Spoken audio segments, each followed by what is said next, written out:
tempo é quase sempre tomar inimigos. Mas não é que os inimigos serão tomados gratuitamente ou artificialmente.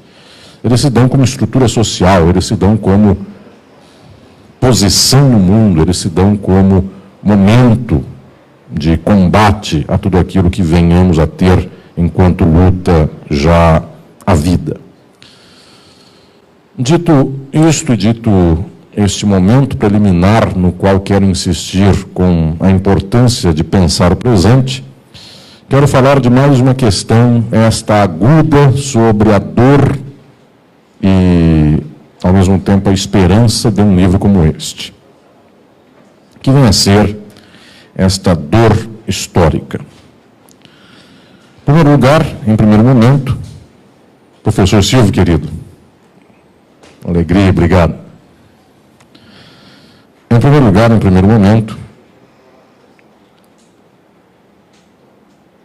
quase sempre as obras que marcam um tempo histórico, elas de alguma maneira refletem a agudeza daquilo que tratam.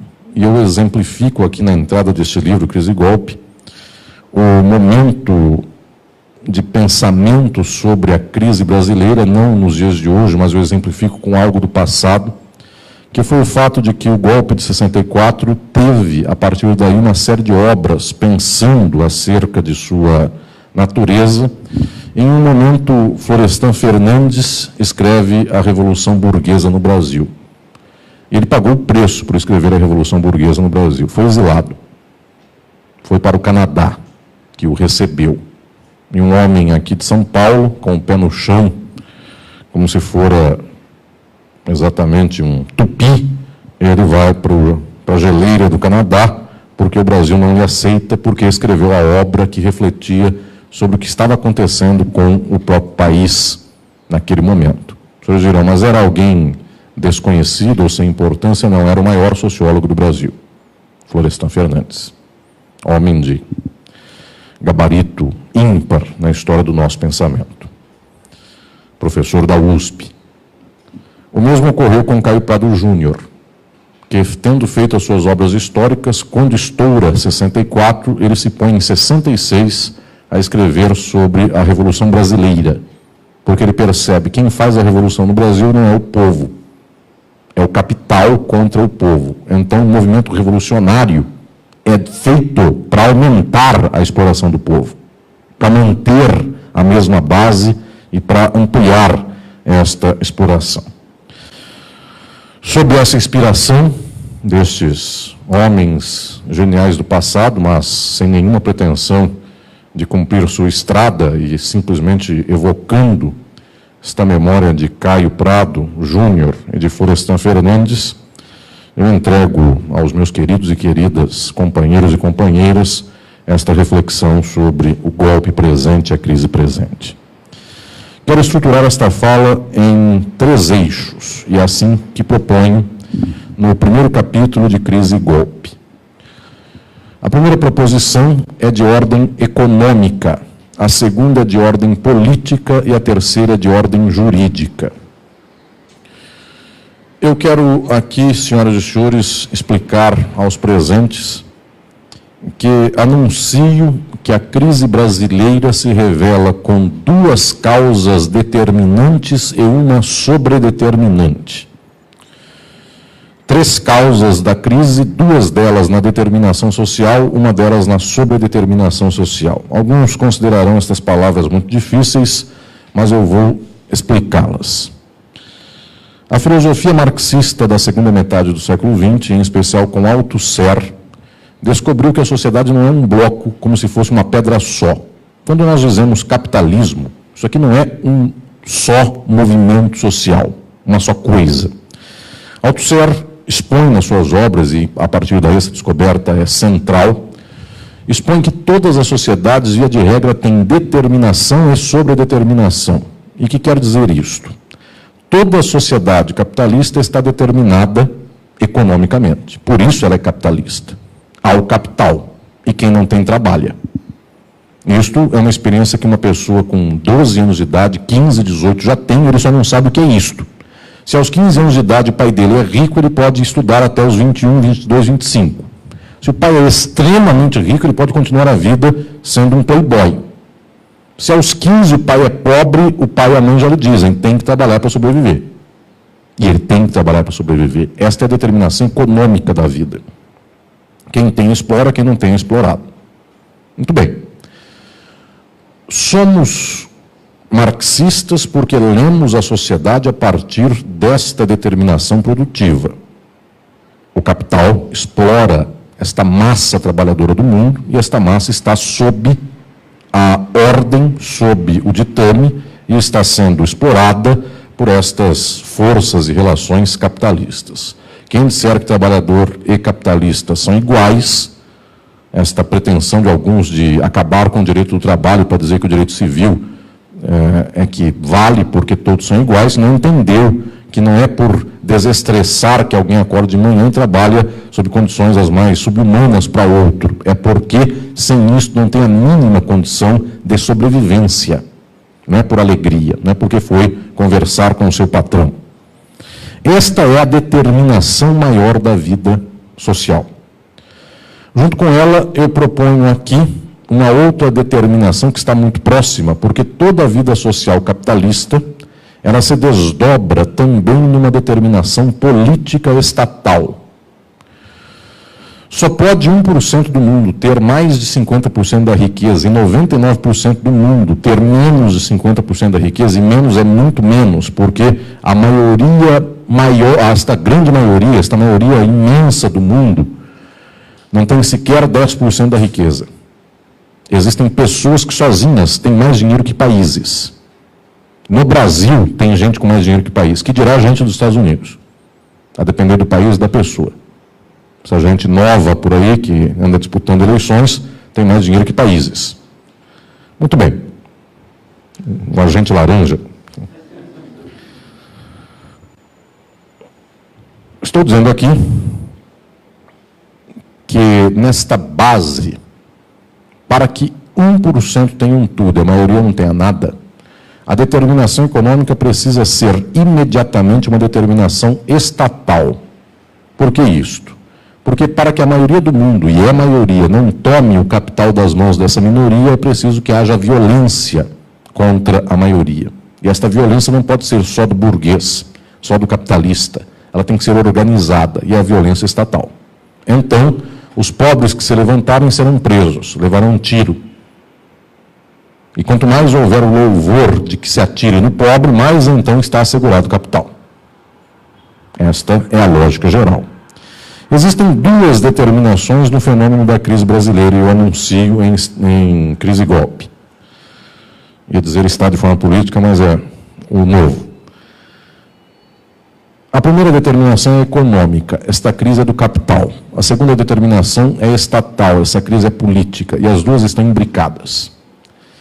A terceira questão é a sobredeterminação.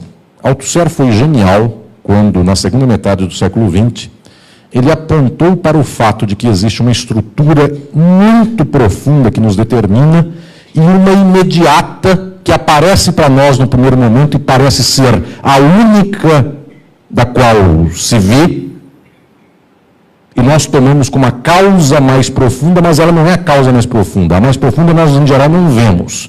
E a imediata é que move as peças em favor da causa profunda. Não é que tudo seja a mesma coisa, são diferentes, só que elas se acoplam, elas se aglutinam. O mais profundo é o capital, junto com ele o Estado e a política. E sobredeterminado, o sobredeterminação aqui é que existe a determinação e uma coisa sobre esta determinação. Por cima, é isso que eu quero dizer. Imaginem os senhores um alicerce e um prédio. As paredes de um prédio. A gente vê as paredes, não vê o alicerce. A determinação é o alicerce. A sobredeterminação é a parede. Muito bem. Eu digo que a sobredeterminação da crise do golpe no Brasil é uma sobredeterminação jurídica. Porque boa parte desse processo é conduzido pelo direito.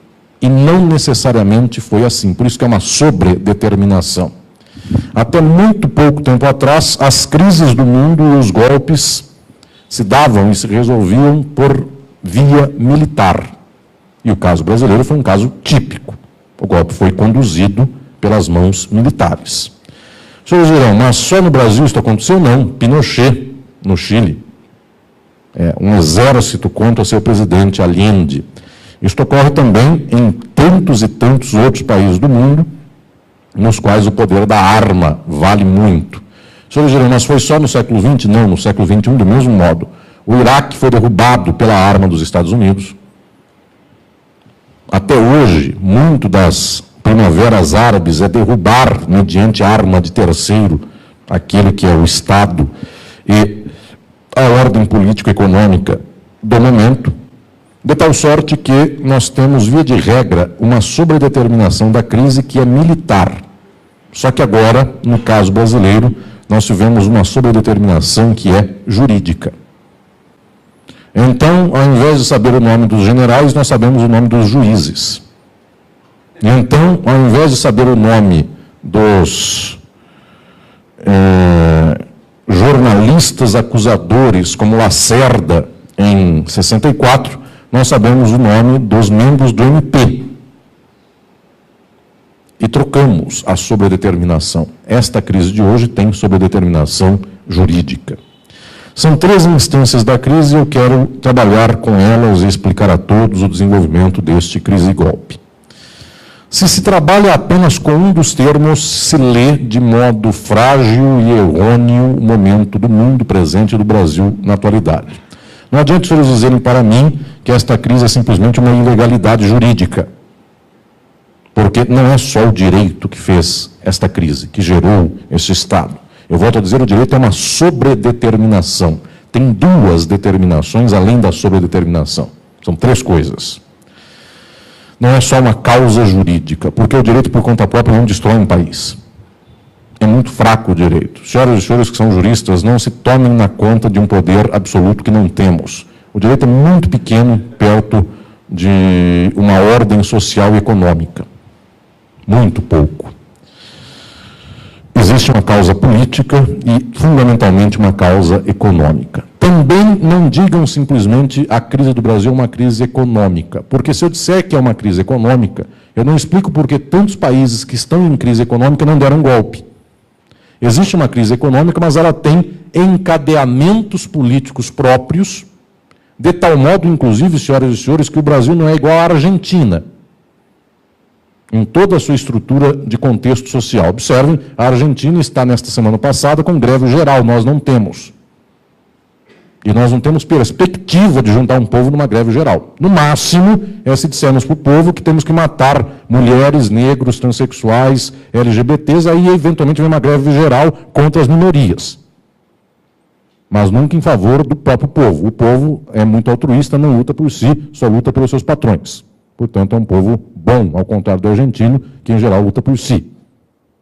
Mas observem, dito de modo de piada, a forma pela qual um país vizinho resolve a crise é diferente da nossa. E a crise é a mesma, crise do capital. Por lá, briga, guerra aberta, por lá, greve geral, e por aqui, uma certa guerra contida de um lado para o outro. Só um lado bate, só um lado apanha. É guerra também. Apenas é uma guerra que um entra com a cara e o outro entra com o soco.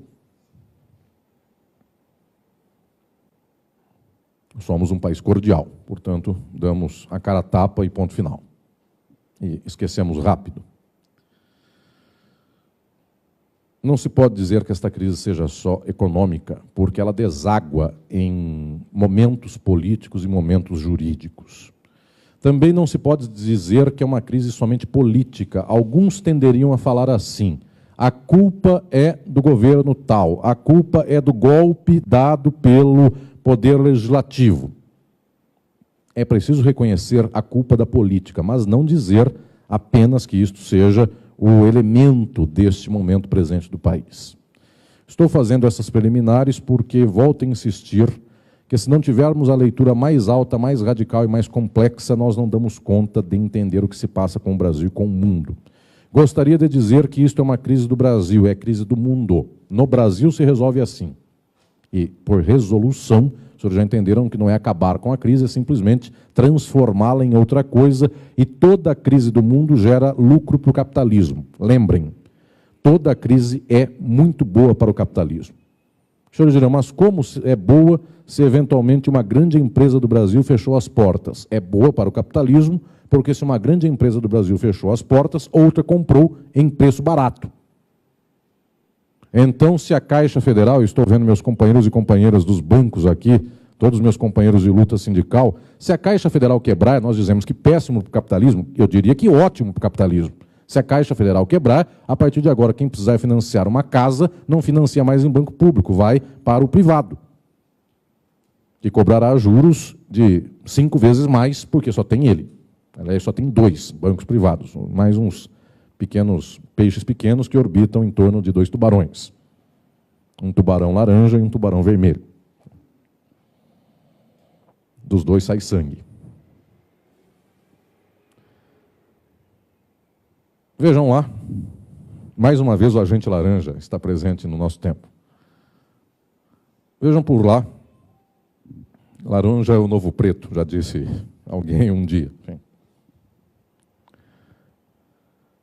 Problema de estética.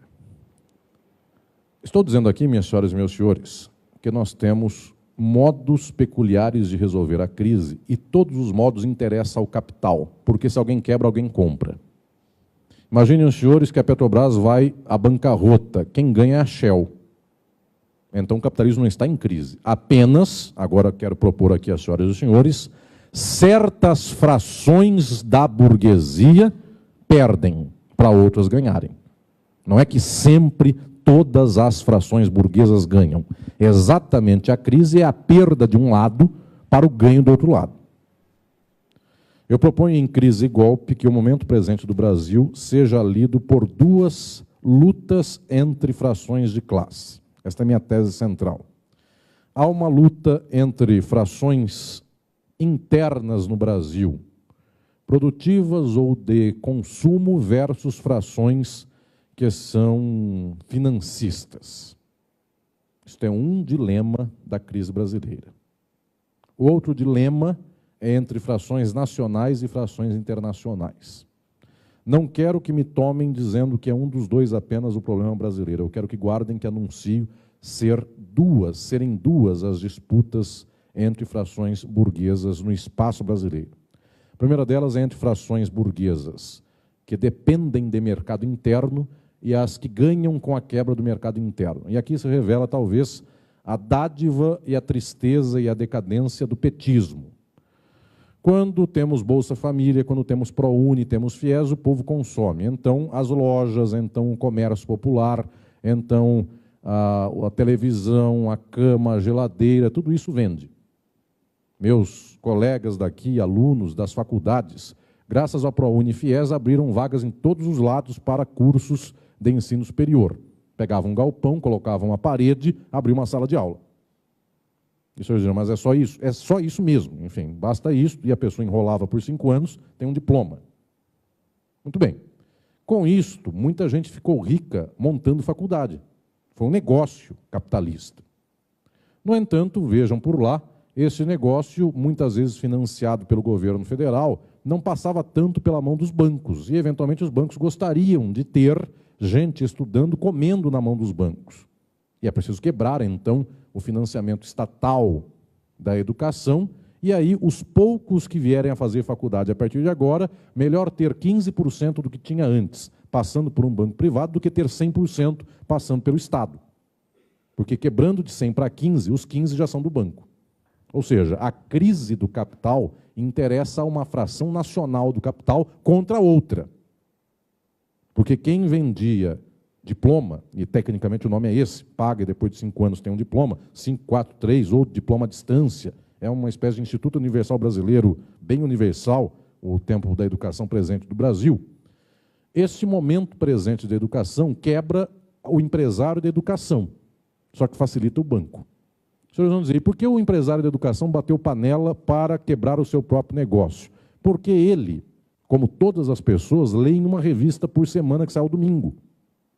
Então ele queria Ele acreditava que, de fato, se ele batesse panela, tudo melhoraria, e ele piorou.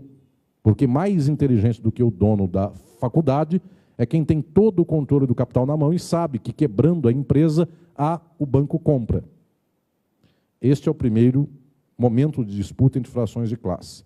Uma burguesia que dependia do mercado interno versus uma burguesia financista.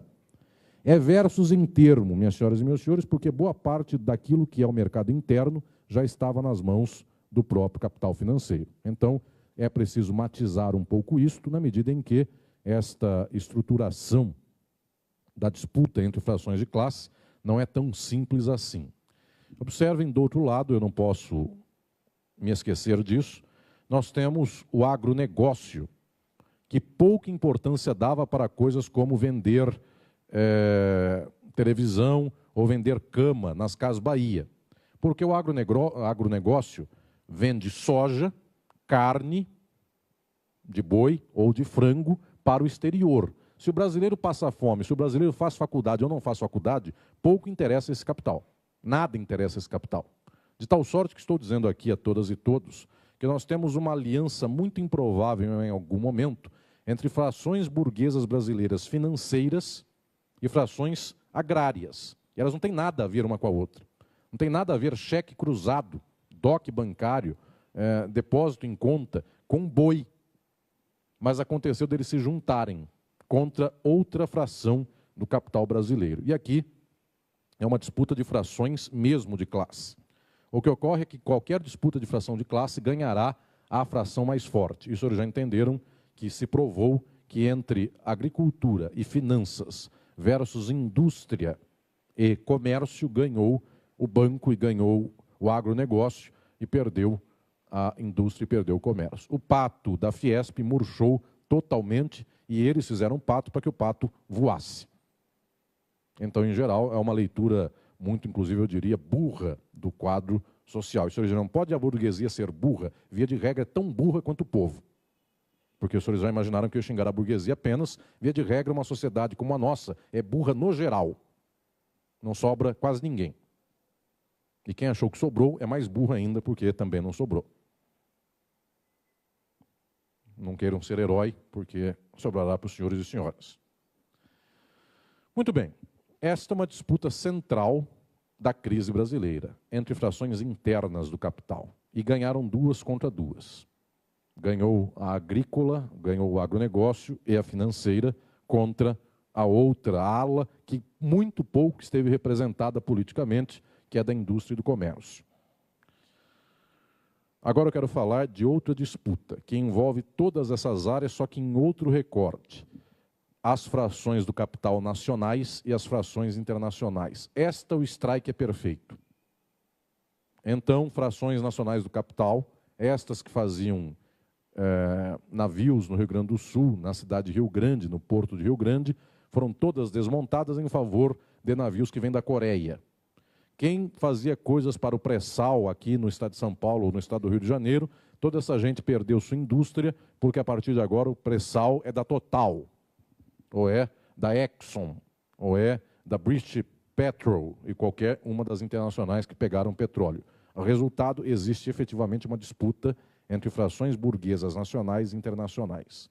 Trata-se sim, e eu falarei sem sombra de dúvidas, de uma disputa de crise pela qual um de seus recortes possíveis se chama imperialismo. O país foi dilapidado também pelo exterior. Guardem o também. Não estou dizendo que só o exterior fez uma crise burguesa no Brasil. Estou dizendo que também o exterior fez uma crise burguesa, porque esta crise também é do capital nacional. Este entrecruzamento de tantas possíveis dinâmicas das frações de classe burguesas é um entrecruzamento que gera o estado caótico da economia brasileira no presente. Portanto, nós temos efetivamente uma economia mais desnacionalizada, uma economia mais fraca, menos industrial, menos dinâmica na pujança de serviços e comércio, mais dependente do agronegócio, e o resultado é o que temos. Multidões urbanas que não têm emprego, multidões urbanas que, se têm emprego, não têm perspectiva de vida, um campo militarizado, porque é de tal modo rico, extraordinariamente rico, que para manter um pobre numa condição daquela de contraste total com um fazendeiro riquíssimo, isso precisa da bala. E daqui a pouco eu já volto a dizer, nós já temos a bala, nós já temos o boi. Vocês já sabem que só está faltando um elemento para completar a crise inteira, que é a Bíblia. Chega daqui a pouco quando falar dos próximos passos. E o strike perfeito, jamais pensado, então existiu. Bala, boi e Bíblia.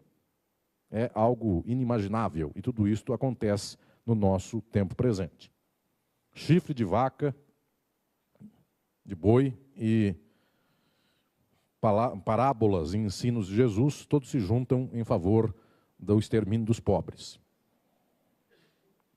Muito bem. Por que há esta dinâmica de crise entre as frações do capital nacional e as frações nacionais e internacionais do capital? Porque agora eu quero explicar a causa profunda disso, e a causa é o fato de que estamos numa crise geral da acumulação capitalista, que vem a ser esta ampla situação de crise. Nós temos, efetivamente, nas últimas décadas, um modelo de acumulação que podemos chamar de pós-fordista. Este modelo de acumulação capitalista é um modelo que acelera o padrão da crise social, tira direitos sociais, tira as circunstâncias, tira a estruturação da própria dinâmica do salário mínimo, da própria evolução dos padrões de bem-estar social, e em favor disso nós temos agora um povo nas sociedades capitalistas com menos capacidade, com menos pujança no nível econômico. Muito bem, estou contando isso para todas e todos, porque efetivamente o capitalismo contemporâneo tem passado por uma crise de acumulação. É gente mais pobre e é uma riqueza que não sabe para onde se aplica.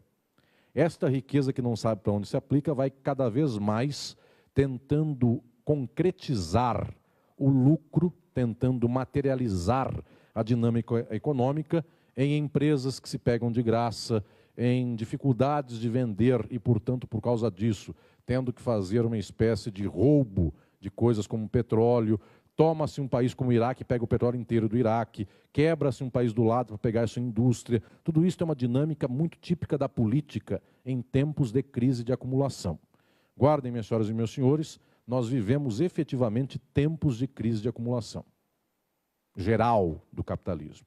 Por causa disso, tendo aqui uma crise da acumulação, nós temos frações burguesas brigando entre si. É a causa profunda do porquê, no Brasil, a burguesia que poderia viver muito bem, um lado ganhando e o outro ganhando, um resolve ganhar do outro. E, portanto, aqui vem o complexo desta estruturação do pegar mais diretamente a própria dinâmica do capital nas mãos. É a forma de resolução do capitalismo em crise. Estou falando da crise econômica, e ela é a causa profunda. Pasmem, minhas senhoras e meus senhores, sai do governo, entra no governo, ganha eleição quem o capital dominante quiser. Só. Os senhores podem se matar à vontade, as senhoras podem fazer campanha de hoje até domingo do jeito que quiserem, podem pular no meio da rua, podem fazer qualquer coisa. As frações do capital que ganharam essa disputa entre frações internas e externas, elas escolhem quem ganha. E automaticamente esta pessoa ganhará. E os senhores vão dizer, mas por que milagre o povo inteiro tem uma linha de conexão com a escolha do banco? Porque o banco compra todos os meios para fazer a cabeça das pessoas. E as pessoas se vendem rapidinho. Basta o WhatsApp no seu celular ter uma postagem mais bonita do que a do candidato contrário. Basta ter mais sensibilidade ao choro e as pessoas se emocionam mais. Ou seja, em um minuto um povo inteiro é comprado. Basta sabermos nós quem o capital quer comprar. A única pergunta que se faz em sociedades capitalistas é a quem interessa para as frações burguesas dominantes que seja quem é que interessa que seja o governante. Dado que sabemos quem é, automaticamente será. Então, os senhores podem ficar tranquilos. De hoje a domingo, a grande pergunta sobre quem ganha a eleição é juntarmos Itaú, Bradesco e Globo, e os três juntos, numa espécie de mesa redonda, vão falar, desembarcamos todos aqui ou não? Fazemos 2 turnos para acelerar e para ver o povo pegar sangue, porque eventualmente é bonito também para os três observarem dois candidatos sangrando um ou outro, e ao final ganha um, porque é bom que fica bem sangrando, porque pede ajuda, e ao final é devedor. Então o segundo turno é bem interessante, porque eventualmente mostra que precisa efetivamente beijar a mão deles, se ganha sozinho é muito independente. Então o cálculo de hoje a domingo é só este. E um telefonema, não diria vermelho, mas azul, para os Estados Unidos, para saber se concordam com os termos. Isso está posto. Esta é a crise do Brasil em nível econômico. Esta crise gera, junto com ela, uma crise política. Qual é a crise política? Eu não direi que a política é só um mero reflexo da econômica. Tem uma parte que é reflexo, tem uma parte que é própria. Parte do reflexo, a parte que é reflexo. A crise política do Brasil é imediatamente estruturada a partir da crise econômica. Sendo assim, os agentes do Estado não representam a si, representam aquelas forças econômicas das quais são títeres. Então, observem, nenhum deputado, ou nenhum senador, ou nenhum presidente, ou nenhum ministro estão lá se representando. Estão lá representando as forças com as quais diretamente lidam. Quem votou, quem financiou, a quem interessa. Senhores, observem que a bancada da bala, a bancada do boi, a bancada da Bíblia, quase nunca mudam de voto. Porque são os seus financiadores, é quem sustenta essa gente toda.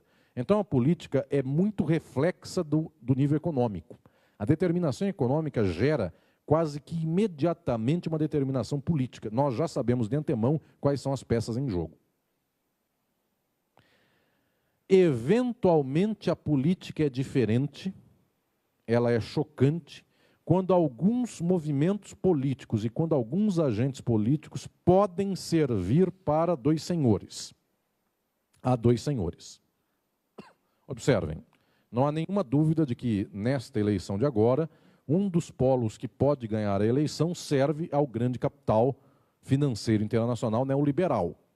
A outra dúvida é saber se quem pode ganhar a eleição deste que só serve ao capital financeiro nacional e internacional, neoliberal, também pode ser neoliberal e servir do mesmo modo. Observem que tem lados da disputa política que eventualmente podem servir ao mesmo interesse daquele outro lado. Pode ganhar a Dilma. Nós aceitamos, desde que ela faça a nossa política. Então ela assume, no outro dia de manhã ela nomeia um liberal para ministro da Fazenda ou outro para presidente do Banco Central. Então nós já entendemos que tem lados que são fracos na política, porque eles podem jogar por variadas maneiras. E tem lados que só jogam de um modo. E o lado que só joga de um modo, quando ele ganha avassaladoramente. Vejam, quando alguém fala que defende os direitos humanos, muito bem, se põe em luta, se põe em defesa dos direitos humanos. E alguém vai dizer então, mas e quando se dão manifestações nas quais se pode acusar alguém de ato terrorista? Diz alguém, eu sou a favor dos direitos humanos, mas neste caso eu vou condenar por ato terrorista. É possível que defensores dos direitos humanos não defendam totalmente os direitos humanos. Quem não defende de jeito nenhum. Um lado é pedra, o outro é madeira. E a madeira pode ser esculpida, pode fazer fogo, pode gerar uma fogueira, ou pode eventualmente ser consumida e virar cinza. Então observem o que eu estou dizendo, um lado é pedra. O lado da disputa política, que é imediatamente o capital, este lado só representa o capital. O lado que eventualmente diz representar o povo, pode representar o povo e tem que representar o capital, senão não ganha eleição nem governa. Ou seja, a política no capitalismo é trágica porque ela só pode fazer o que o capitalismo quer. E eventualmente um ou outro tenta fazer milagre. Qual é o milagre? Tenta fazer um gol no meio de uma movimentação capitalista. É uma espécie de garrincha que tenta driblar para lá para fazer o gol aqui. Isso é todo governo de esquerda. Ele tem que atender ao capital, porque o governo político do capitalismo é do capital, só que eventualmente ele não quer matar o pobre, ele quer dar Bolsa Família, ele quer dar ProUni, ele quer dar Minha Casa Minha Vida. Então é uma espécie de jogo sofrido para toda pessoa que faz política no capitalismo, sendo ela progressista ou de esquerda, porque ela joga no campo alheio, o jogo a partir do time alheio, com as regras alheias, e ela tenta fazer um gol em favor. E, eventualmente, se o gol foi feito muito legalmente, mas o outro lado não quis, anula o gol. E para isso, os senhores vão dizer, mas tem juiz para anular o gol?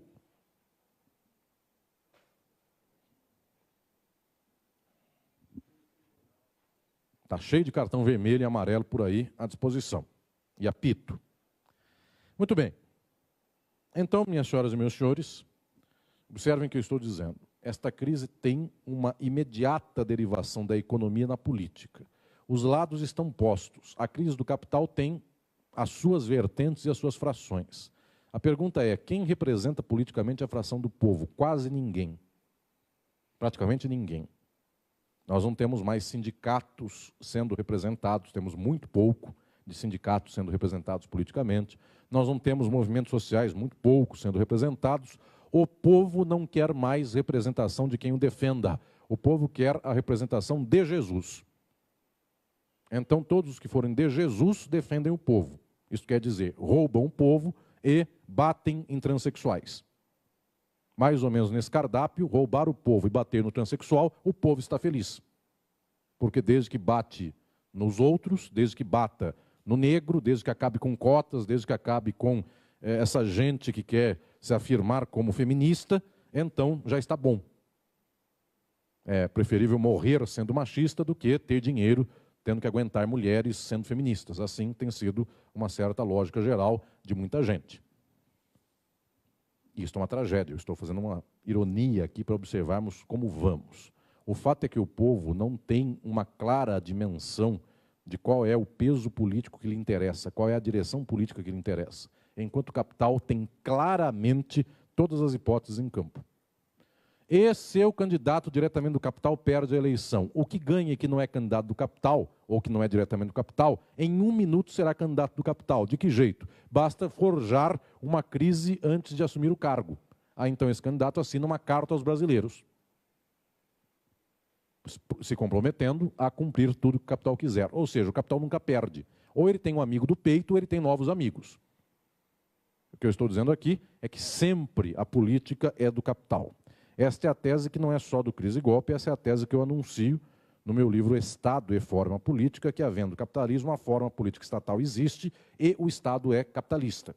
Ainda que não direcionado pelas mãos de um burguês. Eu posso colocar um trabalhador na frente do Estado, que a forma do Estado é capitalista e, portanto, o trabalhador tem que acumular para o capital. Então, pasmem e guardem, qualquer um que ganha tem que beijar a mão do capital. É que uns não precisam nem beijar. Já é, enfim, porta aberta e já está muito amigo do capital. O outro beija. Existe um lado da política que não é totalmente derivado da economia. Agora quero chegar ao aspecto que nos interessa em termos de ideologia. Qual é este? Via de regra, a política ganha com aquilo que ela encontra na frente, não com aquilo que eventualmente seja o melhor. Observem, tecnicamente, os mercados financeiros, imaginem, senhores, os 2 maiores bancos do Brasil e as 2 ou 5 ou 10 maiores instituições de especulação do país, esses bancos de investimento. Eles funcionam na Faria Lima, eles funcionam ali na Zona Sul, eles funcionam na Berrini, e as pessoas moram perto da Marginal Pinheiros, toda aquela região é muito rica, por lá existe Moema, Itaim Bibi, por lá existe Pinheiros, por lá só existe gente rica, essa gente come coisas legais, tem bicicletas laranjas para elas se deslocarem da casa para o trabalho, do trabalho para casa, tem comida japonesa na esquina, tem temaki, tem comida vegetariana, tudo é legal. Pessoas são descoladas, elas usam camisa xadrez, elas usam bermuda descolada, etc., meia preta com tênis e bermuda, tudo vai bem. De vez em quando dá um rolê na Paulista e de vez em quando baixa para o Baixo Augusta. Bom, esta gente, minhas senhoras e meus senhores, quer o lucro extraordinário do capital. Olhem o que é a política agora na face dela, que não é totalmente derivada da economia. Quer o lucro total do capital. E por quê? Porque ele é um menino que é gerente de contas do banco de investimento tal, e ele precisa fazer lucro de 1 milhão no mês. E para fazer lucro de 1 milhão por mês, se tiver que pagar IOF ou coisas assim, fica difícil. Eu quero lucro fácil, eu quero aplicar numa empresa que vai dobrar de valor em 1 semana. Observem agora que só porque um candidato subiu nas pesquisas, empresas do Brasil, indústrias que fabricam armas na Bolsa de Valores, elas duplicaram o seu valor. Olhem que fácil que é fazer 1 milhão. Bastava comprar títulos dessas empresas que valiam 500, elas dobraram em 1 semana. Esses títulos dobraram em 1 semana. Eu fiz 1 milhão. Sem muito esforço. Essa gente que está lá na Faria Lima, essa gente do banco, essa gente descolada, os senhores não esperam, e via de regra, os senhores não encontram quase ninguém dessa gente que é evangélica. Quase ninguém. Via de regra, esse povo cheira cocaína, via de regra, esse povo não tem princípios morais, religiosos muito rígidos, esse povo, inclusive, está por aí à disposição para qualquer festa ou qualquer coisa que acontecer, tanto cheira, quanto fuma, quanto bebe ou quanto qualquer coisa.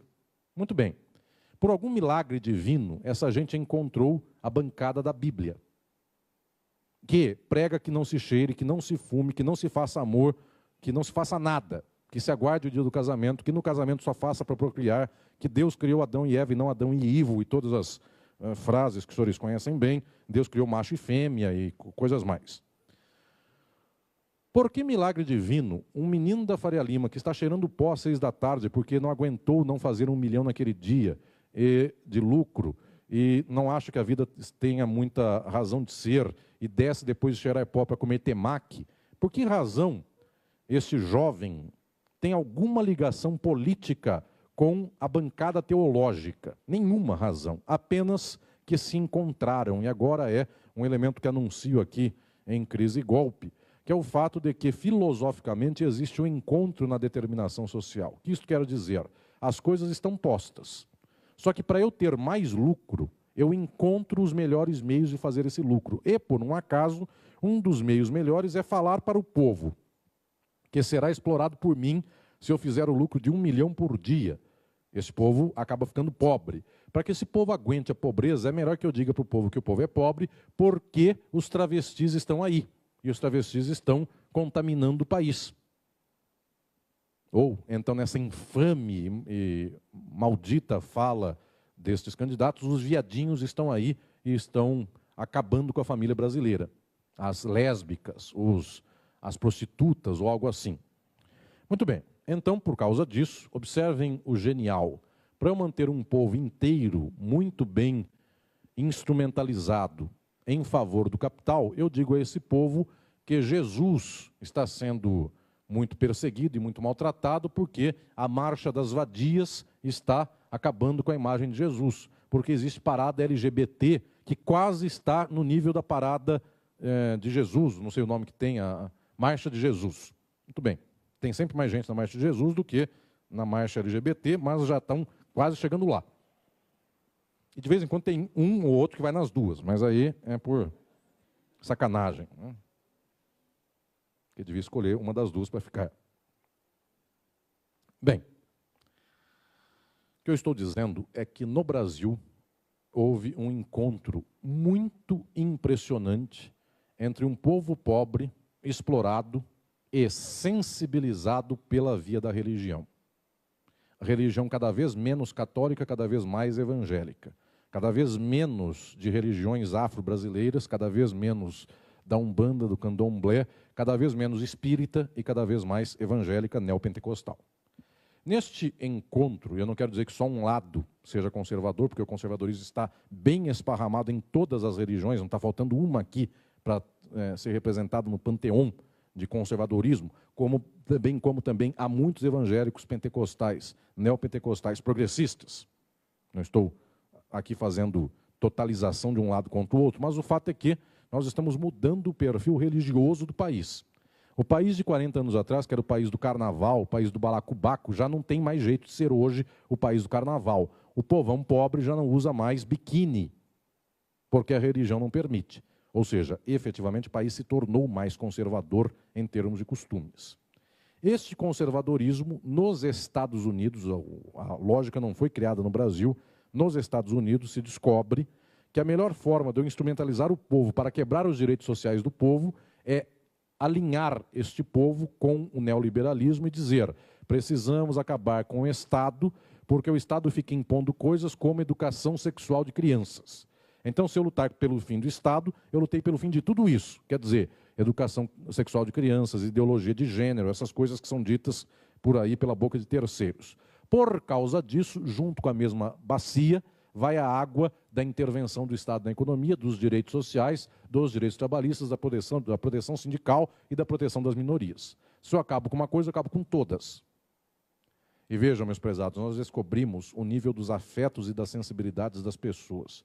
Quando eu digo às pessoas, intervenção do Estado na economia, isso não quer dizer nada. As pessoas não têm nada a dizer sobre isso. Quando eu falo sexo, 100% das pessoas se incomodam porque falam dela. Ninguém fez intervenção do Estado na economia. Nenhum dos presentes aqui, quando eu falo intervenção estatal, ninguém pensa que é com ele. Se eu falar sexo, qualquer um dos senhores e senhoras pensa, nossa, ele descobriu que vai pela minha cabeça. Que perigo. Olhando para mim, já sabe tudo do que vai de indecências e pecaminosidades na minha cabeça. Ou seja, as pessoas efetivamente se sensibilizam muito mais rapidamente com sexo do que propriamente com o fim dos sindicatos. Fim do varguismo. As pessoas não sabem nem o que é varguismo. Fim da CLT. Imaginem que os senhores têm 20 anos de idade e os senhores moram no bairro da periferia. Lhes informam o seguinte, o Temer acabou com a Previdência. O que é a Previdência? É um negócio que você paga a vida inteira, ao final você ganha milão. A pessoa tem 20 anos. Acabou com o milão, agora você vai ganhar 600. Quando você tiver 70 anos, a pessoa tem 20. O Temer acabou com a Previdência. Um negócio que acontecerá quando ele tiver 70. Chega alguém e fala, você está sendo oprimido porque as feministas viraram nazistas e você não pode mais chavecar as mulheres porque elas têm direitos a mais. Ele tem 20 anos. Entre Previdência do Temer, que só lhe ocorre daqui a 50, e a menina que ele chavecará no sábado, o imediato é o sexo. É muito imediato. Entre assuntos de Previdência Social e assuntos de sexo, os senhores façam a conta e joguem no Google quantas pessoas pesquisaram INSS no ano de 2018, quantas pessoas pesquisaram a palavra sexo. Só essa. Dá 1 milhão de vezes mais a palavra sexo do que a palavra INSS. Que, inclusive, em geral, quem pesquisou pôs INPS, pesquisou errado. Porque quem está pesquisando está no tempo de INPS. E o Google dá, não existe mais. Nem INPS, nem INSS. O que eu estou dizendo é que nós temos a fórmula perfeita para sensibilizar o povo. Não adianta falar de política. Minhas senhoras e meus senhores, um dia foram jovens. O que mobiliza o jovem é sacanagem. Só que como ele não faz a sacanagem, é mais reconfortante para o nosso ouvido não motivar a sacanagem, mas dizer, você que é um menino que não consegue namorar com ninguém, isto é o certo, porque Jesus falou para esperar o casamento. Então é um gozo psicanalítico para alguém que foi o fracassado da semana em termos de namoro, quando chega alguém e fala, você é o mais correto, você é de Jesus. Quem está pegando todo mundo por aí, este vai para o fogo do inferno e arde numa lápide, inclusive, que deve ser bonito, uma lápide pegando fogo. Um mármore ígneo, para dizer em termos... Porque estão gravando e alguém depois vai se ofender com o que eu falei. Então, mármore ígneo é muito difícil que alguém entenda o que seja isso.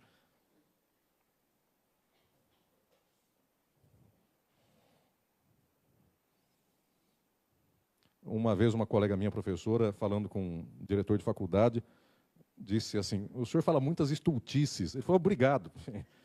Então, ela já entendeu que podia falar tranquilamente, que não tinha problema. Bem, então, o fogo ígneo é a palavra que eu usarei agora. O fogo ígneo não, o mármore ígneo. Porque não entenderão e depois não cortarão no YouTube para fazer danações. Então, observem, nós temos a fórmula perfeita para sensibilizar o povo dos Estados Unidos. O Homer Simpson se interessa por futebol americano, marca de cerveja, taco de beisebol, o que aconteceu no final de semana com a sua vizinha, e muito pouco se interessa com George Bush. O que mobiliza o povo é a vida do vizinho. Quando o povo não tem nenhuma consciência política, quando o povo é desmobilizado, quando ele não está no sindicato, quando aos 20 anos de idade ele não está sendo convencido pelas bases, ele se convence por coisas como essas.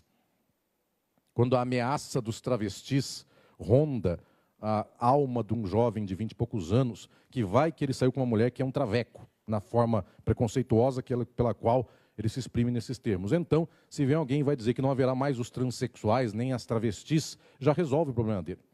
Tira um problema da cabeça. Só que junto com isto, vem todo o bloco do fim dos direitos sociais. Vem todo o neoliberalismo. Senhoras e senhores, nós encontramos uma fórmula perfeita nos Estados Unidos. Conservadorismo religioso com liberalismo econômico. O professor Silvio Almeida acaba de publicar um texto, inclusive num livro da Boitempo, analisando esta questão desta junção, é o ódio como política. As pessoas começam a odiar gay, odiar negro, odiar mulher, odiar o vizinho, porque com isto elas vão adiante. Isto se deu nos Estados Unidos e esta fórmula vem sendo testada aos poucos e aos poucos aqui no Brasil. Pasmem, minhas senhoras e meus senhores, o fruto surgiu. Agora nós temos efetivamente um povo quase fascista em termos de costumes e que é neoliberal. Quem perde? O povo. Só que esse povo já é manada, ou seja, ele não entende mais que perdeu. Ele tem certeza que só ganha pelo império do mundo de Jesus. Esta é a segunda determinação social da crise, a determinação da política. Hoje nós não temos mais representação política dos trabalhadores, nem das minorias. O que tem é residual. Esta crise não venham me dizer que ela é uma crise dos dias de hoje. O capitalismo tem Estado e o Estado não é para representar gente. Em toda manifestação histórica capitalista, o Estado é o domínio do capital. Quando nós imaginávamos que ele representava o trabalhador, é porque teve uma quantidade a mais de trabalhadores lá no Congresso Nacional, e só isso, mas os trabalhadores nunca conseguiram ter maioria. O momento de auge da representação trabalhista no Brasil, o Brasil nunca conseguiu maioria, nem no tempo do PTB do Vargas. Porque o Vargas teve que ter 2 partidos para dar conta do recado, porque ele teve que ter um do PTB, que juntava os nossos amigos do passado, teve que ter um PSD, que é mais ou menos que nem o PSD de hoje, é o povo que está por aí à disposição, para combater o DN. Que desde aquele tempo já pregava a moral e os bons costumes. Lembrem lá, um homem muito correto em termos de moral, que era o Adhemar de Barros, defendia a família cristã e defendia o fim da corrupção. E quem entendeu a piada, depois procura no Google. Quem não entendeu, nem lê meu livro, porque eu não tenho nem como começar. Depois procurem quem é Adhemar de Barros. Defendeu a família cristã. E o cofre da sua amante foi roubado, mas a família cristã tem sempre uma amante e dinheiro roubado. Está muito bem. E foi a Dilma a responsável, segundo terceiros. Então, já estava tudo predestinado aí a acontecer. Bem, observem que eu estou falando aqui. Nós temos um modelo que não é hoje só que não representa o trabalhador. Ele jamais representou o trabalhador. Este é o modelo do capital, que faz com que as pessoas votem a cada 4 anos acreditando que existe democracia, acreditando que um dia o trabalhador pode ganhar. Então vejam, Vargas, Juscelino, menos, mas Jango, também Lula e também Dilma, fazem uma ilusão do povo de que eventualmente eles podem ganhar alguma coisa no Estado. E nós brigamos de noite e madrugada para eleger o nosso. Para quê? Para nada, já disse o velho poema gaúcho. Atravessei o Rio Grande do Sul, Santa Catarina, Paraná, cruzei São Paulo, a Batalha do Tararé não existiu, atravessei tudo para chegar ao Rio de Janeiro e ganhar o Rio de Janeiro, sendo eu um lutador revolucionário varguista. Cheguei lá no Obelisco do Rio de Janeiro, amarrei o cavalo no Obelisco na Avenida do Rio Branco. E aí? Aí peguei o cavalo e voltei para casa. Manuel Vega Zúñiga, que está aqui e é do México, um dia Pancho Villa saiu do norte e Zapata saiu do sul, os dois chegaram na Ciudad de México. Chegaram lá, um deu a mão para o outro e voltaram cada um para um lado. Isto é o resultado da política nesses termos. Muito bem. Estou aqui dizendo a todos, Sônia querida, bem-vinda. Eu estou dizendo que os sindicatos vão acabar, então você chegou bem na hora boa. Chegou uma sindicalista. Tudo bem? Senta antes que acabe o mundo.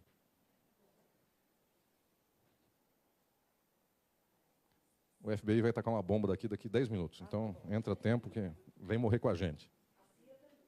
Não estão tão preocupados com a gente, não. Um só dos dois está bom. Não é também gente tão importante assim para 2 agências. Uma só está bom. Muito bem.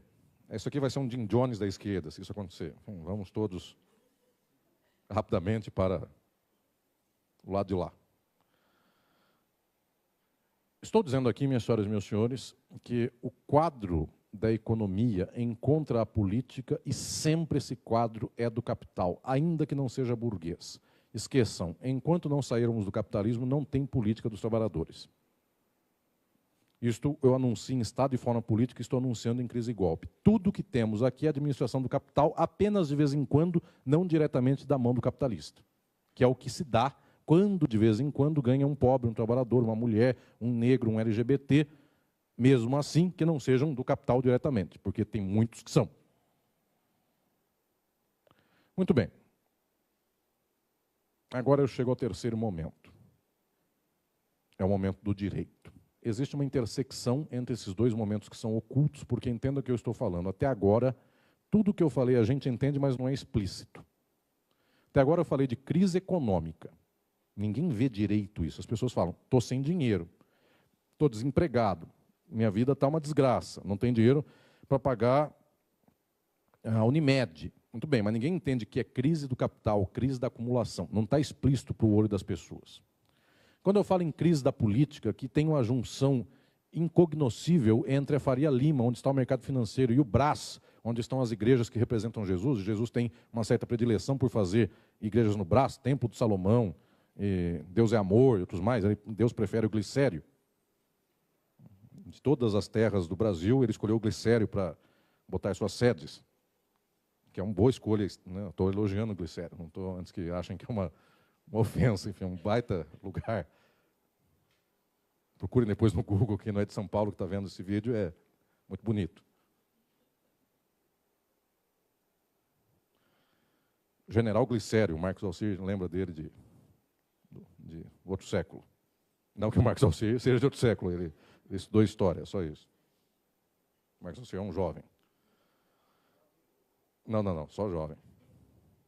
Muito bem, estou dizendo com isto de que em algum momento nós temos a conjunção de economia e política com direito.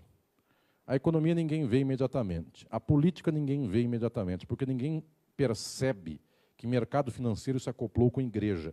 Não é imediato. Nem alguém do mercado financeiro entende isso. Ele não sabe como é que o povo vota em pautas neoliberais. Ele acha que crê mesmo no Mises. Ele acha que o povo lê Mises e fala, não, efetivamente eu sou contra o Marx. Ele não entende que a conexão não passa por aí, a conexão passa por coisas do dia a dia, e dessas que eu falei aqui, do menino de 20 anos, que pouco se importa com Mises ou com Marx, mas se importa com que seja visto como uma potência sexual inenarrável aos 20 anos de idade. E que para fazer isso, então, é mais fácil humilhar o vizinho. E é mais fácil imaginar ou sonhar que as mulheres que não querem nada com ele sejam lésbicas, porque foram convertidas pelo movimento feminazi, que é a resposta que ele dá em relação à sua fraqueza pessoal. Muito bem. O que eu estou dizendo com isso é que nós não vemos o fio até agora. O que eu vou começar a contar agora, e explico em Crise e Golpe, é a parte que a gente vê. Por isso eu chamo de sobredeterminação. Qual é a parte que a gente vê? Primeira delas, a gente viu que o Eduardo Cunha liderou o impeachment da Dilma.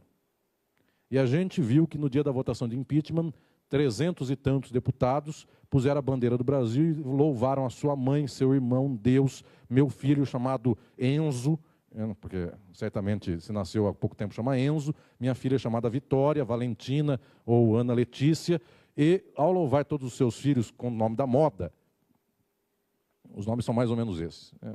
Enzo, fala outro nome de menino aí que está na moda. Vitor, Arthur. Ah, você está por dentro, hein? Não está fazendo mais filhos, não, né? Não.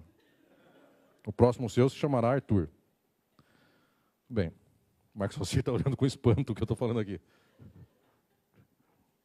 Depois você dá um tapa no Marcos Alcir. É. Como? Não está pensando nada.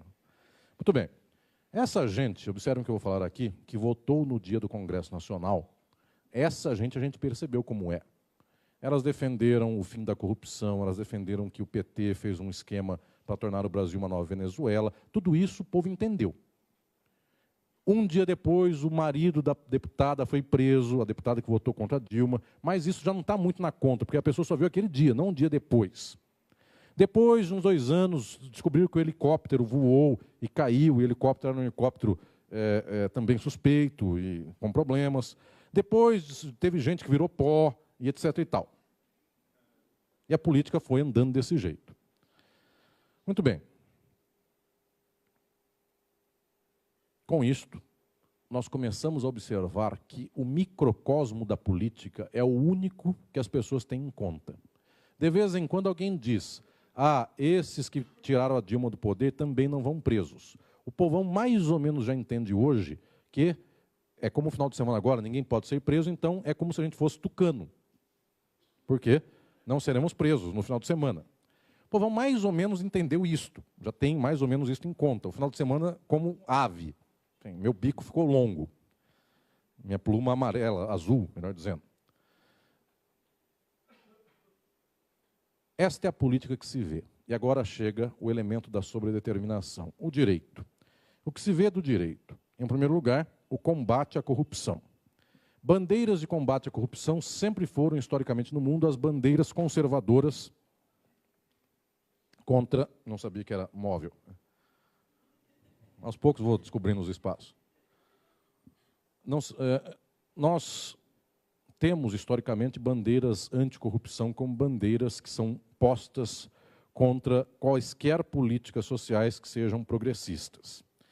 Então, vejam se me entendem aqui, a UDN era o partido da moralidade brasileira no pré-64.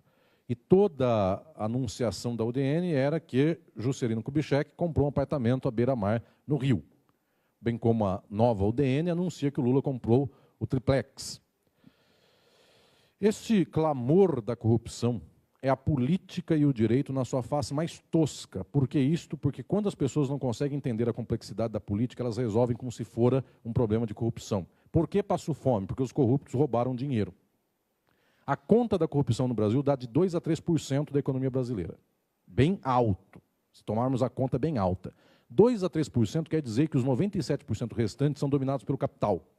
E não que os 3% que restam não sejam do capital. Via de regra, são também.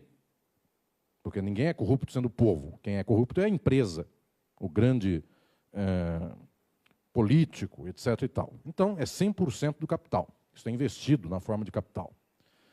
Estou dizendo com isto, senhoras e senhores, que nós resumimos o problema político e jurídico à corrupção e, por causa disso, o povo entende uma batalha dos bons contra os ruins. Daí vem coisas estúpidas, como dizer pessoas do bem, que têm dominado o país de ponta a ponta. As pessoas do bem, pessoas que matam o pobre porque são do bem, e o pobre não vem encher seu saco, enfim, pessoas do bem que têm uma Bíblia e um revólver, e um tacape, sei lá o quê. Esta forma chega ao direito. E os senhores vão dizer, mas o direito não tinha que ser um pouco mais impermeável a isso? Os senhores podem até imaginar que sim. O problema é que o direito, agora vem a minha terceira questão, ele não tem eixo de gravidade próprio. No meu livro Estado e Forma Política, mas não só nele, no de Introdução ao Estudo do Direito, no Filosofia do Direito, no Crítica da Legalidade e do Direito Brasileiro, antes de todos esses, eu sempre anunciei que o direito tem uma materialidade, o direito não faz o que quer, o direito não é norma. Inclusive é isto, o direito nem norma é. O direito é uma forma social derivada, espelho da forma mercadoria. Então, onde houver o capital no mundo, o direito está com ele, o direito está para garantir o capital. O dia que o capital não quer mais a CLT, o capital manda os deputados e senadores rasgarem a CLT. E a CLT acabou. É assim, é muito simples. O direito não tem vida própria. Ele é, volto a falar aqui, uma forma que reflete a forma do capital. Por causa disso, não adianta dizermos que o direito será imparcial, que os juristas olharão direito e aquilo que fizeram para um caso farão para o outro. Se todos os políticos do Brasil forem medidos com a mesma régua de 1 ou 2 ou 5 deles, as pessoas passarão por penas de 1 milênio. Porque imaginem o que é 400 quilos de cocaína, pasta pura, de um avião, de um helicóptero. Isso dá uma pena muito maior do que qualquer outra coisa. Mas não pode ser julgado com o mesmo jeito que julga os outros. Existe um problema jurídico e um pedaço de Crise e Golpe é para explicar a questão jurídica do golpe e da crise. Questão central. As pessoas ainda não fizeram a crítica do direito. As pessoas ainda creem que o direito é imparcial e o direito é justo. E o direito é simplesmente forma do capital. Eu dou mais um exemplo que é do capítulo 3, que chama a atenção também na leitura das senhoras e dos senhores. eu faço a conexão entre golpe e exceção. As pessoas creem que o golpe é uma exceção. Então, qual é a forma pela qual muitas companheiras e companheiros progressistas falam contra o quadro presente? Elas dizem o seguinte: o que aconteceu no Brasil com o golpe foi uma exceção e a gente tem que voltar à legalidade. E essas companheiras e companheiros têm um problema filosófico que não entenderam, inclusive, qual é a natureza do direito. Porque quando o direito é exceção, ele é horrível. E quando ele é regra, ele é horrível também. Quando ele é regra, ele é o capital na mão do capitalista e o pobre do mundo sem capital. Quando ele é exceção, ele é isto e, eventualmente, ele tira mais uma coisa de alguém. Ou dá para alguém. Pergunta central: quando o capitalismo é regra e exceção? Eu anuncio aqui uma fórmula, senhoras e senhores, que eu quero expor pela primeira vez no dia de hoje, que está anunciada, que está escrita em Crise e Golpe. A fórmula é a seguinte: a relação entre regra e exceção no capitalismo é quase sempre uma constante. O que eu quero dizer neste sentido? Quase sempre a lei vale para o branco e não vale para o negro. Quase sempre a lei vale para o homem e não vale para a mulher. Porque a mulher tem que provar que é honesta nos termos do direito, o homem não. Quase sempre a lei vale para o rico e não vale para o pobre. Sempre deste modo. Então o que nós temos é que existe uma relação entre norma e exceção no capitalismo, que é uma relação típica e constante. Eu posso fechar o olho, via de regra a PM vai bater no preto, não vai bater no branco. Mas não teve um PM que bateu no branco? Teve. Não teve um PM que não bateu no negro? Teve também. Eu estou dizendo via de regra. Via de regra, a exceção tem regra. Vejam se entendem o que eu estou propondo no livro. A exceção não é excepcional. A exceção é reiterada, então ela é uma regra. Eu já sei como é que o Estado de Direito se comporta com certas pessoas. Apenas nós temos algumas novidades. Quais são? Via de regra, o Estado de Direito fazem exceção contra negro, mulher, pobre, prostituta, periférico, gente do subúrbio e também fazem, aqui não é exceção, é regra da exceção, fazem a mesma coisa com sindicalista, porque não venham me dizer que só agora o sindicato começou a ser perseguido, a vida inteira ele foi. Ana Lúcia, está lembrando do tempo com a Cidinha e todo mundo aqui, em que vocês corriam da polícia, e continuam correndo, enfim, prova que vocês estão em forma. Lembra da bolinha de gude, Ana? Não explica não, que você vai ser presa. Essa parte depois corta aí. Que isso equivale a andar todos. Então observem o que eu estou dizendo aqui. Nós temos uma tradição dos grupos, movimentos, classes, que são reiteradamente reprimidos e a lei não vale para eles. A exceção é típica. O que ocorre é que, de vez em quando, nós não somos acostumados com o que aconteceu no Brasil. E eu vou explicar o que aconteceu. É que, reiteradamente, o presidente da República é de direita. E, reiteradamente, é capitalista. O que aconteceu é que, de vez em quando, nós topamos com casos em que partidos e movimentos de pessoas nos governos não são das classes que controlam a exceção. Então, é a exceção que é típica e reiterada, de vez em quando ela muda um pouquinho e ela se amplia para a gente a mais. Então a gente nunca viu o presidente da República preso. Sim, estes que vêm aqui e que incomodam o poder estabelecido, eles são levados a fazermos uma exceção a mais. Porque este que vocês chamam de presidente atual não será preso em 1º de janeiro. Ele voará. Com 2 dentes aqui. Antes que perguntem se é com um avião. Não, com 2 asas. Vampiro é mamífero? É. Voa, mas não tem pena, portanto. É isso, não tem pena e voa. Não tem pena do povo e voa. Literalmente. Depois corta isso na edição, porque não tem nenhuma razão de ser o que eu estou falando aqui. Só para... Porque o tema é pesado e eu preciso animar vocês. E antes que nos matemos todos, vamos rir. Bom, então observem, a nossa exceção mudou um pouquinho, essa é a minha tese em Crise e Golpe. Por quê? Porque a exceção alcançou uma cúpula política que ela nunca alcançava. É porque essa cúpula política é indesejada. Os senhores podem dizer, foi só agora? Não, eu volto a falar que João Goulart também sofreu percalços, porque ele era vice-presidente constitucional e não deixaram ele assumir o cargo. A exceção alcançou o João Goulart. A exceção alcançou o Juscelino um pouco depois, mas antes ele também teve que resistir para tomar o poder. A exceção alcançou o Vargas. E o beneplácito do poder deram poder para Castelo Branco, para Costa e Silva, para Médici, para Geisel, João Figueiredo, Sarney, que nem era para estar na lista, mas está, Collor, Itamar e Fernando Henrique. Ou seja, via de regra, a exceção alcança os de sempre. Eu não estou fazendo nenhum juízo de valor de bondade dessa gente. Eu não estou comparando JK com Vargas, não estou comparando Lula com Dilma, nem Lula com Vargas. Os senhores gostem de um do outro do jeito que queiram, ou desgostem deles do jeito que queiram. O fato é que toda a ação social, que em geral é um incômodo para certa reprodução social, a ela recai a exceção. Sobre ela recai a exceção. Entendam, senhoras e senhores, nós temos aqui um quadro no qual a sociedade organiza o que quer ou o que não quer da legalidade. Agora eu quero falar de uma questão central sobre golpe. Falando de direito, falando de política e de economia. Eu anuncio no capítulo 2 de Crise e Golpe a tipologia do que se pode considerar golpe. Eu quero explicar aqui a todos e todas. Eu proponho que haja 3 caminhos do pensamento jurídico contemporâneo. Isso está proposto no meu livro Filosofia do Direito. Eu uso a mesma plataforma para explicar golpe. Como são as leituras sobre golpe a partir dos 3 caminhos da filosofia do direito? Eu digo, existe uma leitura mais banal e recorrente que é a juspositivista. Para esta se fala o seguinte: se alguém cometeu algum crime de responsabilidade, sendo presidente da República, isso estava previsto em lei e o Congresso seguiu os trâmites corretos do impeachment, então impeachment não foi golpe. Juspositivismo. Segunda leitura, não juspositivista.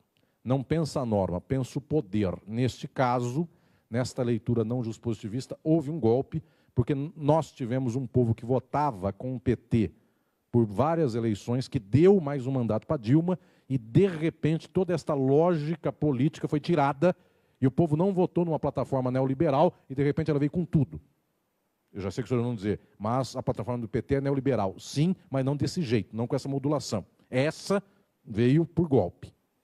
A terceira leitura é a leitura crítica, que vai dizer o direito tem uma estrutura que é ligada ao capital, então eu preciso entender sempre que um golpe é um movimento do capital para a acumulação ou para novas formas dessa mesma acumulação. Nesse sentido, o golpe brasileiro mudou a correlação do capital nacional.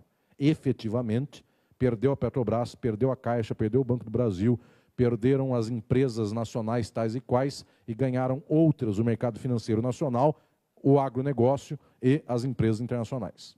Então, houve efetivamente uma mudança na relação econômica entre frações de classe no Brasil. E o pobre perdeu. O pobre efetivamente hoje é mais pobre do que há 7 anos. Efetivamente. Então, houve sim uma luta de classes. Minha tese central aqui é que houve uma investida de classes e uma classe ganhou da outra.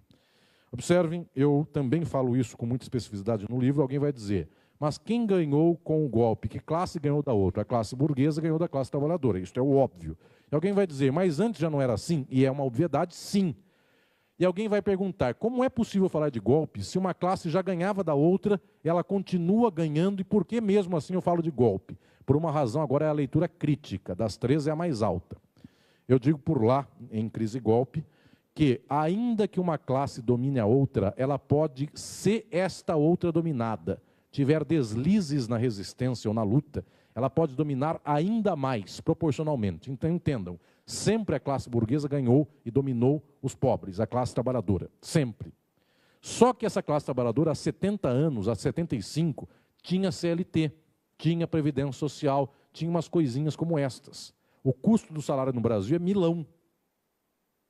Então a classe burguesa pode ganhar ainda mais, ela já domina a classe trabalhadora, mas ela pode ganhar mais se ela quebrar os direitos sociais. Então, vejam, não é que uma classe não tinha o poder, deu um golpe e tomou o poder. Este golpe aqui é golpe que mantém o poder na mesma classe. A classe já tinha o poder.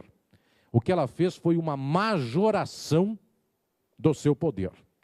Então entendam o que eu proponho aqui em Crise e Golpe, eu proponho um termo de leitura muito próprio para essa visão. Eu digo que houve uma investida de classe da classe que já dominava. Entenda o que estou dizendo. A classe burguesa já domina o quadro brasileiro. E ela deu mais uma investida de classe. Hoje, proporcionalmente, ela é mais dominante do que era há 5 anos. E vejam a fraqueza dos movimentos sociais. Senhoras e senhores, vejam o quanto nós tínhamos um movimento social florescente e isto foi ceifado. Vejam o quanto há 5 anos os sindicatos se imaginavam com alto poder e hoje eles acabaram. Ou seja, houve uma investida da classe que já dominava. Alguém vai dizer, mas se ela já domina, para que ela aumenta seu domínio? Por que, minhas senhoras e meus senhores, em podendo explorar, por que não explorará? Se tem uma avenida aberta, por que eu não ando? O Brasil já é racista, desde 1500. Muito bem. Já não está bom desse jeito? Não. Se eu puder ainda ser mais racista, o Brasil será. Porque isso é um ganho econômico, isso é um ganho de mais valor, inclusive no nível simbólico. Entenda o que eu vou dizer aqui. Se pudermos quebrar com as cotas, melhor ainda, nesta lógica da investida de classe de grupo. Já é racista. E se puder ser mais, melhor. É o problema dos Estados Unidos. Já tem Ku Klux Klan. Mas se puder ser mais ainda, se eu puder dizer que é legítimo que eu não goste da outra raça, ótimo. Começa a naturalizar outras etapas dentro da própria exploração e dentro da própria dominação. Muito bem, eu proponho que tenha havido uma investida de classe da classe que já dominava. Por isso o golpe não precisa mudar quase nada. Agora entendo a natureza da minha leitura do capítulo 2 de Crise e Golpe. Como a classe burguesa já dominava o poder estatal no país, e o econômico, e o jurídico, ela não precisa mudar nada. Ela só ampliou, ela só abriu novas possibilidades. Então o STF é o mesmo, então o Estado é o mesmo, então a política é a mesma. Por isso que é golpe com as instituições mantidas. Porque esse argumento que os outros dizem, mas não mudou as instituições, como eu posso chamar de golpe? Mudou a correlação das frações do capital e entre a classe burguesa e a classe trabalhadora. Como o Estado já é burguês, como o direito já é burguês, manteve o próprio Estado. 64 manteve o Estado. Tirou umas peças e o golpe foi feito de uma vez só, porque já era a burguesia no poder. Não é que tirou o povo do poder, pelo contrário, já era burguês. Muito bem, e agora eu quero me encaminhar para questões derradeiras desta reflexão. Uma delas, enquanto não vencermos a ideologia jurídica, teremos golpe todo dia. Entendam, meus prezados e minhas prezadas, agora eu deixo uma espécie de mensagem ao nosso tempo e àqueles e aquelas que me honram sendo leitores deste livro Crise e Golpe e todas que me honram com a amizade. Eu deixo uma mensagem com este livro. A primeira delas é que, enquanto não vencermos a ideologia do direito, temos golpe toda hora. Que é a ideologia do direito? Muitos imaginam que é preciso apostar na democracia. A democracia é o governo de todos. Se todos tiverem voz, o povo falará e então as coisas serão melhores. A democracia, em qualquer lugar, é uma estruturação pela qual os dominantes e exploradores do mundo inoculam na cabeça dos dominados a ideia dos dominantes de tal modo que os dominados possam votar com a cabeça do dominante, pensando que votam livremente. Enquanto houver televisão, controle dos meios de comunicação de massa, WhatsApp, Facebook, a democracia é ótima. Por quê? Porque melhor do que eu ter que decidir sozinho, o povo inteiro ficar contra mim, é eu falar para o povo que pense como eu penso e votar conforme eu quero, já inocular na cabeça dele. Então o povo vota por mim. Por isso esse milagre acontece em todas as sociedades capitalistas. Toda vez que tem democracia, o povo vota contra aquilo que seria o seu interesse. Sempre. E toda vez que eu ponho um rico, bem vestido, para o pobre, e ponho um pobre do outro lado e digo, pobre, escolha o candidato, ele escolhe o rico. Porque ele foi bombardeado desde o primeiro dia de vida com a televisão, na qual o modelo, a modelo, quem vende cerveja, quem vende cigarro, é gente desse tipo. Gente, para quem viu a mulher da cerveja, sempre no estereótipo de uma certa objetificação do corpo feminino, e vê uma candidata daquele padrão, crê que aquele padrão é um padrão correto. Se viu a Dilma, a Erundina, vamos dizer, mas não é bem aquela que eu almejava na televisão. Não é bem desse perfil. Muito bem, quem viu propaganda do cigarro Marlboro e viu um fulano num cavalo, e esse fulano era poderoso, e toda vez que ele punha um Marlboro na boca, as mulheres vinham, e ele era altamente poderoso, é só transplantar isso para o plano da política, e ver um candidato dizendo, eu vou lutar pelo pobre porque eu sou sofredor também, e outro vem e chega, eu do alto do meu cavalo vou matar todo mundo. Vejam, a pessoa sempre desejou ser o homem do alto do cavalo, não quem levava a bala. Então nós já temos todo o quadro preparado. Por quê? O pobre vota em quem não parece pobre. E assim com todos os lados, com todas as coisas. Senhoras e senhores, a primeira questão é que nós devemos vencer a ideologia jurídica. O que isso quer representar? A gente louva o direito à democracia. A democracia, enquanto a gente louvar, é isto. Toda vez o povo vota contra si. Toda vez. Não é só esta. Nós tivemos Collor, nós tivemos Fernando Henrique e tantos outros mais. Se eu remontar para o passado, voto de Cabresto, República Velha e outros mais. Muita coisa deste modo. O povo preferiu o Jânio, porque ele veio varrer a corrupção. Então, é toda vez desse modo. Qualquer coisa, e o Trump ganha o Trump. Por escolha do povo. Passem para além da democracia. Sejam efetivamente lutadores e lutadoras que olhem a vida com materialismo histórico e dialético. Quer dizer isto? Não é suficiente louvar as instituições burguesas dizendo, elas podem ser nossas também.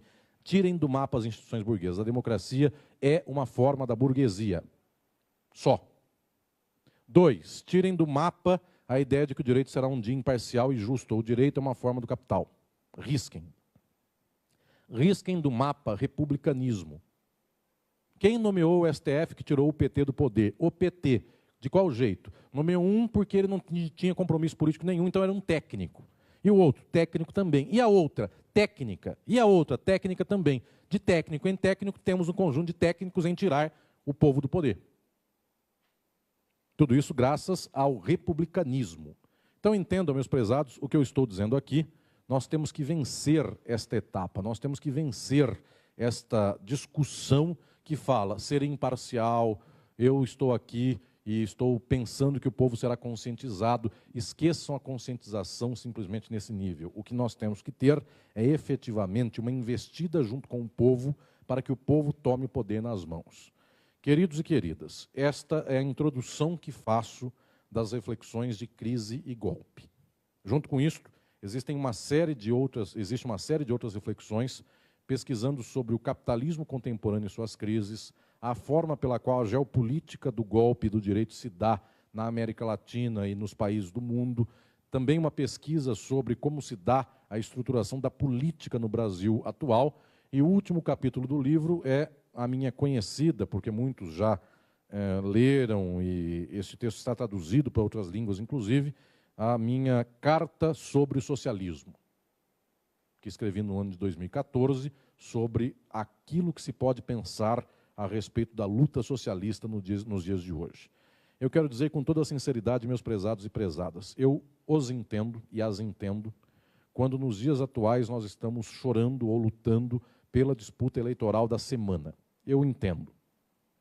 Eu sei o que é a arma do fascismo sobre nossas cabeças. E essa arma é trágica, porque aqui tem sindicalistas de vasta luta, porque aqui tem movimentos sociais, aqui tem negros, mulheres, LGBTs, indígenas e todos que sabem que, via de regra, o fascismo bate na gente. Eu entendo o choro da semana. Eu entendo, inclusive, a mobilização da semana. O que eu venho propor é que nós não podemos viver de dia a dia, de mobilização em mobilização, com a agenda dos outros a cada semana. Eu venho propor mais. A gente já está na 20ª vez em que o povo ganhou uma eleição. Foi Vargas, foi Jango, foi Dilma, foi Lula e foram tantos outros mais. E pela 1000ª vez a gente já percebeu que não há espaço de política no capitalismo que não seja destruído em 2 minutos. Já dizia um velho barbudo que muita gente não gosta, só que é o pensador central da atualidade, que dizia já que tudo que é sólido se desmancha no ar. Então não pensem que a democracia será garantida para sempre, que a eleição será respeitada, que os direitos serão respeitados ou quaisquer coisas nesse nível. Lembrem, a democracia é uma folha que voa, o direito é outra folha que voa. A única coisa que não voa é a luta. Esta não voa. Se o povo estiver mobilizado, esta luta ela é constante e ela aponta para o futuro. Eu digo em Crise e Golpe, a única coisa que nós não testamos no Brasil é o povo se conscientizando, é a mobilização das massas para que ela tome poder. Isso nunca aconteceu. Já tivemos democracia e ditadura. Já tivemos ditadura do Vargas e ditadura de 64. Já tivemos democracia da República Velha e esta da Constituição que acabou em 30 anos. Tudo isso nós já tivemos. A única coisa que a gente não teve é a mobilização do povo no poder. Quero fazer aqui uma crítica à esquerda do país, essa que gosta de republicanismo, essa que gosta de democracia e que louva o direito porque acha que o direito é técnico. Essa esquerda do país nunca quis mobilizar o povo para grandes questões extremas. Ela achou que o plim-plim seria imparcial. Ela achou que bastava simplesmente fazer com que o povo ficasse um pouquinho menos pobre, que o povo seria sempre de esquerda. Aí, no limite do extremo, fez a TVT para ver se conscientizava os mesmos, porque quem assiste a TVT somos nós mesmos. E nós não mobilizamos as massas. Hoje as massas não estão com a gente. Hoje as massas não estão com vanguarda. E vou dizer pior, não tem nem vanguarda. Num quadro como esse, não tem nem o que fazer, porque nem vanguarda tem. Eu quero dizer é que nós não aprendemos com os erros. Só que quero agora falar mais. Nós ainda não fizemos o balanço do que aconteceu. Crise e golpe é para fazer o balanço. Crise e golpe é para falar, nós erramos. Porque o outro lado nunca deixou de lutar. E nós fizemos concórdia. Nós demos a mão. Nós levantamos a bandeira, eles enfiaram a faca. Não vou falar de faca, mas é mais ou menos isso. Senhoras e senhores, o que aconteceu é que nós fomos comprados pela ideologia do capital. A única forma de não ser comprado pela ideologia do capital é fundar a nossa, e a nossa é o socialismo. A nossa não paga tributo para as instituições de quem nos explora. Enquanto nós pedirmos desculpa para que as pessoas respeitem o nosso voto, nós estamos no campo do inimigo. O dia em que nós começarmos a dizer, nenhuma pessoa mais no mundo passará fome, nenhum brasileiro não terá os meios de produção nos quais trabalha, enquanto nós não começarmos a falar isso, eles nos jantam. E o dia que começarmos a falar, não passará um ano sem que a revolução venha, quem sabe ela vem. Eu vim dizer para os senhores o impossível. O impossível é sair do capitalismo. Os senhores imaginam. É que eu vim falar em Crise e Golpe, como todos os meus livros, que aquilo que parece possível, possível não é. Os senhores acham que é mais fácil ganhar uma eleição. Eu vou dizer para as senhoras e para os senhores, arrisquem o impossível. É mais fácil do que o possível. Olhem para o olho do povo e diga ao povo, você está explorado. Você que é de Jesus, Jesus não veio para matar lésbica. Jesus não veio para matar gay. Jesus não veio para ser o branco contra o negro. Jesus é o amor. E levantar-se pelo amor é todos comerem do mesmo pão. Pare de fazer segregação. É melhor termos a porta aberta do que a porta fechada. É melhor que todos tenham um teto do que só alguns tenham e o resto não tem, e, portanto, quem tem que se esconder. Quando falarmos isto e falarmos no coração do povo, nós estamos começando a falar do que interessa. Deixemos de lado esta leitura simplesmente idealista para falarmos nós somente de coisas de costumes. Falemos dos costumes, mas falemos do capital. Falemos de como a sociedade é explorada e falemos como nós podemos superar isto. Há uns 50 anos, quando a esquerda progressista tinha um domínio do cenário do mundo, a direita percebeu que tinha que falar que as pessoas tinham que ser desiguais, exploradas, porque isto era a mão invisível do mercado, e quanto mais concorrência, mais o mundo subia e mais o capitalismo avançava. Senhoras e senhores, tenham coragem. Se em 10 anos nós começarmos a falar que o socialismo aí vem, o socialismo um dia chega. Obrigado.